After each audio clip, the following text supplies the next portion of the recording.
আসসালামু আলাইকুম dear learners. আজকে আমরা ত্রিভুজের ক্ষেত্রফল নির্ণয় শিখব সি প্রোগ্রামের মাধ্যমে। তো আমরা জানি আমাদের লাইব্রেরি ফাংশন দুইটা দিতে হয়, ইনক্লুড স্টুডিও.h আর হচ্ছে conio.h।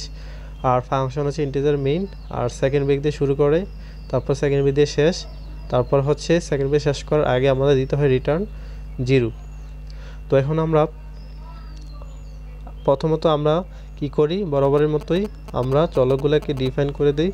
তো চলকগুলো হচ্ছে, যেহেতু আমরা জানি ত্রিভুজের ক্ষেত্রফল নির্ণয়ে সূত্র হচ্ছে হাফ ইন্টু ভূমি ইন্টু উচ্চতা, তাহলে আমাদের ত্রিভুজের ক্ষেত্রফল নির্ণয়ের জন্য দুইটা চলকের মান লাগবে। তো আমি এখানে লিখে দিচ্ছি, সেটা হচ্ছে যে ত্রিভুজের ক্ষেত্রফল নির্ণয়ের সূত্র কি, হাফ ইন্টু ভূমি ইন্টু উচ্চতা। তো হাফ মানে হচ্ছে আমরা জানি 0.5, তারপর হচ্ছে ভূমি হচ্ছে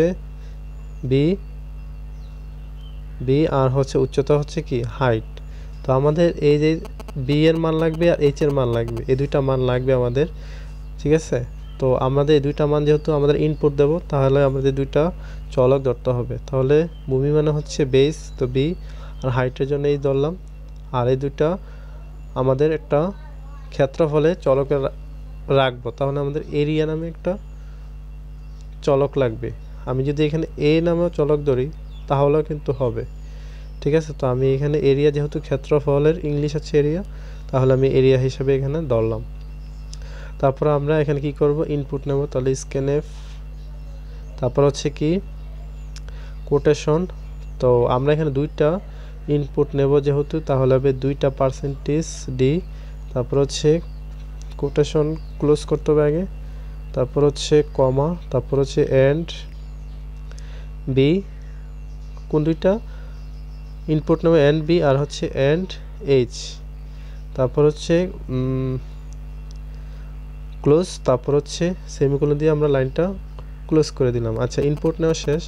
তারপর হচ্ছে এখন আমরা ক্ষেত্রফলের সূত্রটা লিখব।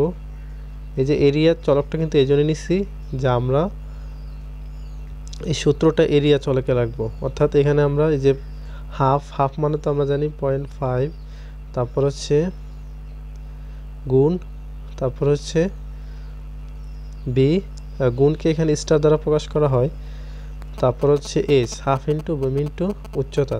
তো আমরা এখানে এটা ক্লোজ করে দিলাম। তো অর্থাৎ এই গুণ করে 0.5 এর সাথে বি আর এইচ গুণ করে এটা এরিয়া চলকে রাখবে। তো এখন ফলাফলটা এরিয়া চলকে আছে, তো এখন আমাদের প্রদর্শন করতে হবে। তো প্রদর্শন করার জন্য আমাদের কি দিতে হবে, প্রিন্টএফ, তারপর হচ্ছে কোটেশন %d। তো আমাদের এখানে %d দিলে একটা সমস্যা হবে, আমি আপনাদের দেখাবো।